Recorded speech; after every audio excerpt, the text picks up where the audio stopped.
দেখুন, আইন আইনে লড়বে। আইনের কথা আমি যেহেতু এখনো ইন্টারিম অর্ডারে আছে, ফাইনাল জাজমেন্ট হয়নি। ফাইনাল জাজমেন্ট হলে আই ক্যানট ক্রিটিসাইজ দ্য জাজ, but I can criticise the judgement. ঠিক আছে, এটা কিন্তু ফাইনাল অর্ডার নয়। ওনারা কিছু সাজেশন দিয়েছেন, ওনারা কিছু অর্ডার দিয়েছেন। সেই অর্ডারটা কালকে আমরা পেয়েছি, কাল রাতে। ওটা নিয়ে স্টাডি করছেন লিগাল টিমের লোকেরা, এবং কেসটা অলরেডি সুপ্রিম কোর্টের কাছে আমরা 3 মাস টাইম নিয়েছিলাম।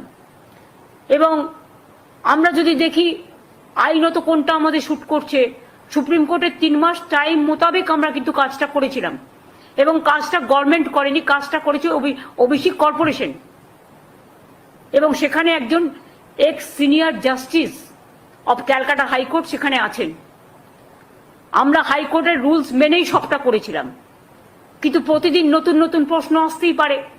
আর আপনারা তো জানেন, সিপিএম আর বিজেপি কখনোই চায় না যে ওবিসি রিজার্ভেশন পাস হোক।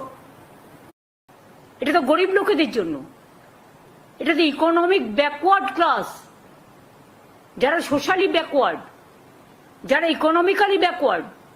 শিডিউল কাস্ট ভাই বোনেদের জন্য রিজার্ভেশন আছে, আমরা চাই থাকুক। ট্রাইবেলদের জন্য রিজার্ভেশন আছে, আমরা চাই থাকুক।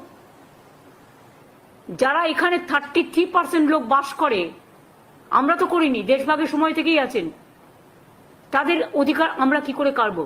তাদের সম্পত্তি কাটতে হবে, তাদের চাকরি কাটতে হবে, তাদের শিক্ষা কাটতে হবে। তাদের আপনারা মানুষ হতে দেবেন না, মানুষের মতো মানুষ হিসেবে গড়ে তুলবেন না। তাও যেটা করেছিল তাতেও আপনাদের বলেছিলাম, তার মধ্যে 60 কাস্ট ছিল নন মুসলিমস। মুসলিম দেখলে আপনাদের গায়ে জ্বালা করে, সেটা আমি জানি। তা নেতাজি সুভাষচন্দ্র বোসের রাইট হ্যান্ড কে ছিলেন? শাহনওয়াজ খান। আপনারা বলতে আমায় বাধ্য করছেন। তাজমহল তো তৈরি করেছিলেন কে? শাহজাহান। কি করে ইতিহাসটাকে মুছবেন বলুন? গান্ধীজি কি বলেছিলেন? ঈশ্বর ও আল্লাহ তেরে নাম সবকো সুমতি দে ভগবান। নজরুল কি লিখেছিলেন?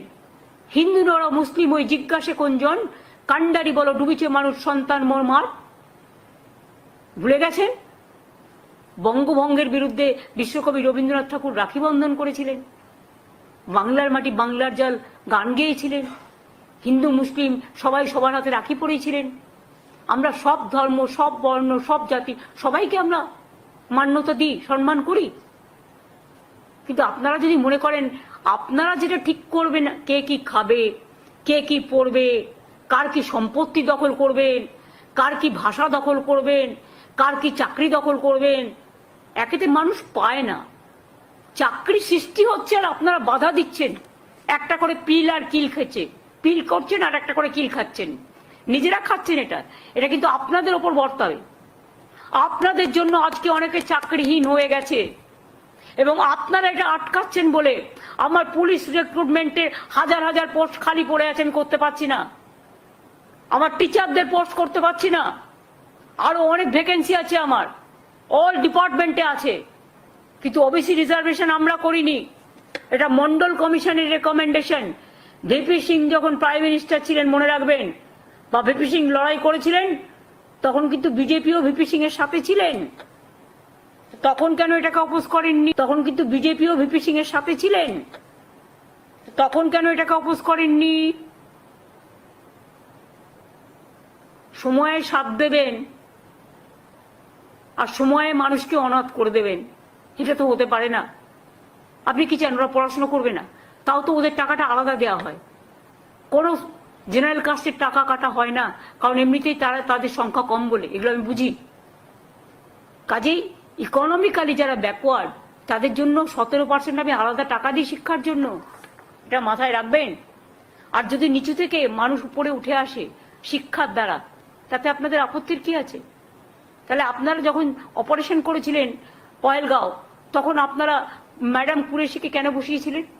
যান প্রত্যেকটা আর্মি ক্যান্টনমেন্টে গিয়ে দেখে আসুন। আমি নিজে দেখেছি এয়ারপোর্টে। ইউনাইটেড নেশনসের পিস কিপিং ফোর্সে ইন্ডিয়ান আর্মিরা যাচ্ছে কাজ করতে, পাঞ্জাবিরা গন্ত সাহেব মাথায় করে নিয়ে যাচ্ছেন। মনে রাখবেন, সব জায়গায় কিন্তু সব ধর্ম পালন করতে দেয়।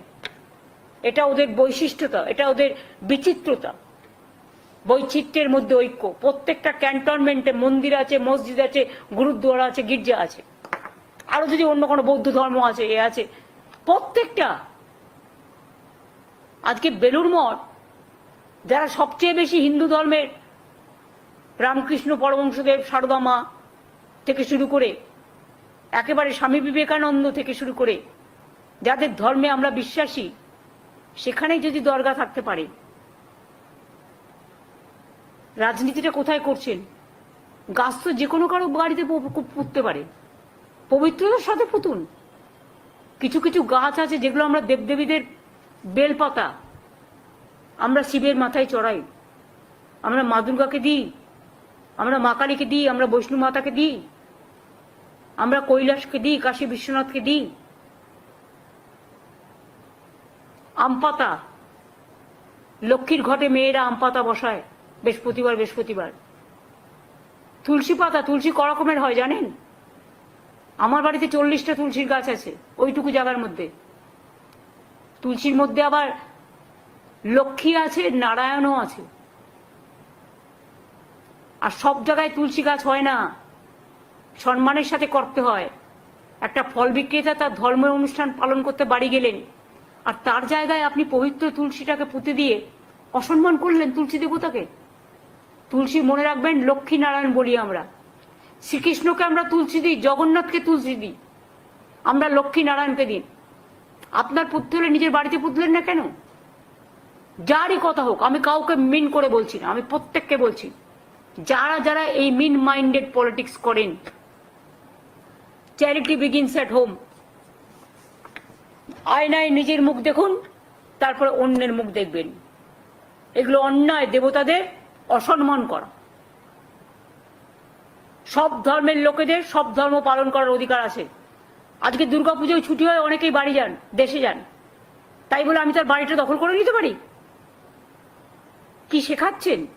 কি রেখে যাচ্ছেন? যা ইচ্ছা বলছেন, যা ইচ্ছে করছেন। গণতন্ত্র যদি এখানে না থাকতো, তাহলে কি আর আপনি আমার পাড়ার মোড়ে দাঁড়িয়ে আমার উদ্দেশ্যে জুতো ছুটতে গিয়ে বলে না, ধর্মের কল বাতাসে নড়ে, জুতোটা গিয়ে পড়লো আমার একটা পাঞ্জাবি পুলিশের পাগড়িতে। I condemn that. শিখ ভাইরা, এমনকি অমৃতসরের যে শিখ প্রবন্ধক কমিটি, তারাও এটাকে ক্রিটিসাইজ করেছে। কেন আপনি তার পাগড়িতে জুতো ছুঁড়ে মারবেন? মারতে গেছিলেন আমাকে? তা আমার পাড়ার মোড়ে দাঁড়িয়ে আপনার বাড়ির সামনে তো সেম জিনিস হতে পারে। আমরা কোনোদিনও করিনি, কিন্তু করিনি বলে আগামীকাল মানুষ যে কিছু ভাববে না নতুন করে, আমি তো সবাইকে কন্ট্রোল করতে পারি না। যদিও আমি এটাকে সমর্থন করি না, তাহলে পিএম এর বাড়ি যে কোনো দিন আমরা ঘেরাও করতে পারি, কিন্তু আমরা তো করি না, কারণ আমরা মনে করি চেয়ারের একটা সম্মান থাকা উচিত।